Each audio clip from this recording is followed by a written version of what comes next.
ಜಗದಾದಿ ಜಗದ್ಗುರು ಪಂಚಪೀಠಾಧೀಶ್ವರರನ್ನು ಎನ್ನ ಮನೋಮಂದಿರದಲ್ಲಿ ನಿತ್ಯ ಧ್ಯಾನಿಸಿಕೊಂಡು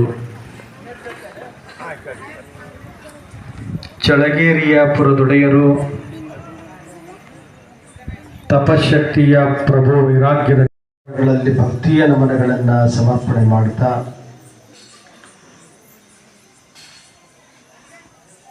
ಕೊನಸಾಗರ ಗ್ರಾಮದ ಆರಾಧ್ಯ ದೈವ ಬೇಡಿದವರಿಗೆ ಬೇಡಿದ ಇಷ್ಟಾರ್ಥಗಳನ್ನು ಈಡೇರಿಸಿ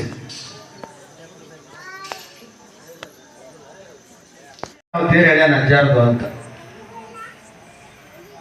ಆಯಿತು ಮಾಡ್ರಪ್ಪ ಅಂತ ನಾವು ಎಲ್ಲರಿಗೂ ಹೇಳಿದ್ವಿ.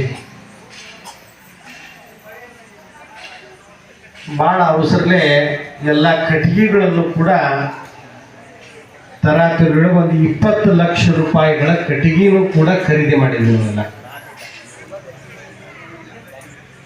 ಖರೀದಿ ಮಾಡಿ ನಿಮ್ಮೇಲೆ ತೇರು ಮಾಡಕ್ಕೆ ಅವ್ರಿಗೆ ಕೊಡಬೇಕು ಅಂತ ಅನ್ನೋದ್ರಾಗ ಅವರು ಚಲೋ ಇವ್ರು ಚಲೋ ಅಂತ ಹೇಳೋದ್ರಾಗ 1 ತಿಂಗಳು ಕಳೆದು ಹೋತು.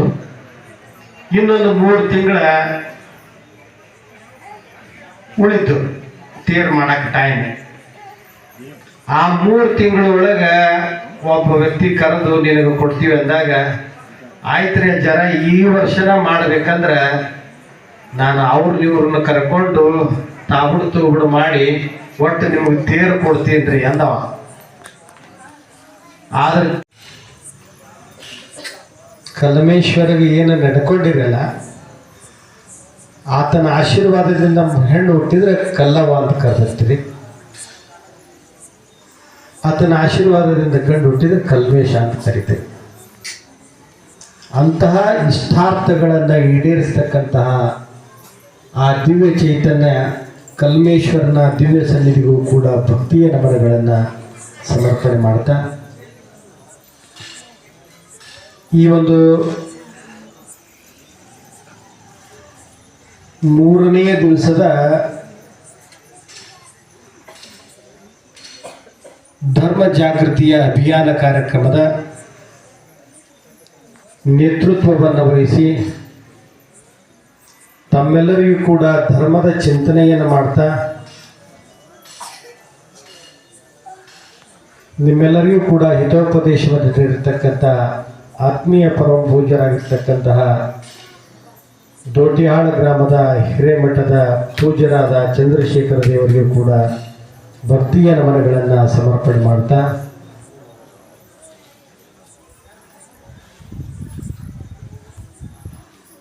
ಈ ಕಾರ್ಯಕ್ರಮದಲ್ಲಿ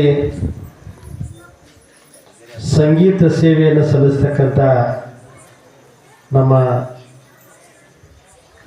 ಸುರೇಶ್ ಕುಮಾರ್ ಅವರೇ,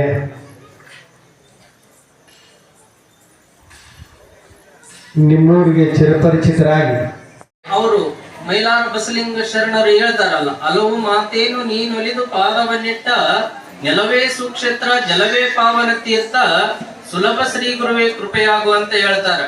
ವಿರೂಪಾಕ್ಷಲಿಂಗ ಶಿವಾಚಾರ್ಯರ ಯಾವ್ಯಾವ ಊರಿಗೆ ಪಾದ ಸ್ಪರ್ಶ ಮಾಡಿದಾರ, ಯಾವ್ಯಾವ ಊರಿಗೆ ಹೋಗಿ ಪಾದವನ್ನ ಇಟ್ಟು ಇದು ಈ ಹಳ್ಳಿ ಉದ್ಧಾರ ಆಗ್ಲಿ ಅಂತೇಳಿ ಏನು ಆಶೀರ್ವಾದ ಮಾಡಿ ಹೋಗಿದಾರ, ಅವೆಲ್ಲ ಸುಕ್ಷೇತ್ರವಾಗಿ ಹೋಗಿರ್ಲಿ.